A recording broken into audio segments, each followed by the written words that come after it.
السلام علیکم ورحمۃ اللہ وبرکاتہ مغفرات ہے میرے مسلمان بہنوں اور بھائیوں، جو اللہ رب العزت کی رضا کے لیے ایک دن کا روزہ رکھتا ہے، اللہ رب العزت اس کے چہرے کو جہنم کی آگ سے 70 سال تک کی مسافت تک دور فرما دیتا ہے۔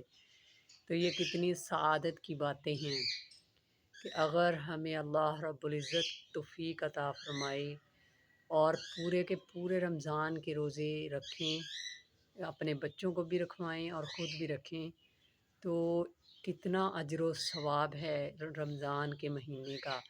اللہ رب العزت نے اس میں شب قدر کو بھی نازل فرمایا ہے، اور شب قدر فرمایا کہ طاق راتوں میں سے ایک رات ہے، اور جو رمضان المبارک کا آخری عشرہ ہے اس میں شب قدر کو ڈھونڈیں، یعنی اس کی طاق راتوں میں شب قدر کو ڈھونڈنے کا حکم فرمایا کہ ان راتوں میں عبادت جو ہے وہ ذکر اذکار ہے اسے زیادہ سے زیادہ کریں۔ اللہ تعالیٰ ہمیں عمل کی توفیق عطا فرمائے اور پوری امت محمدیہ کو روزے رکھنے کی توفیق عطا فرمائی۔ اور یوٹیوب پہ میرا فیکنگ اسلام کے نام سے چینل ہے، اسے سبسکرائب، لائک اور فالو کر دیا کریں۔ Thank you.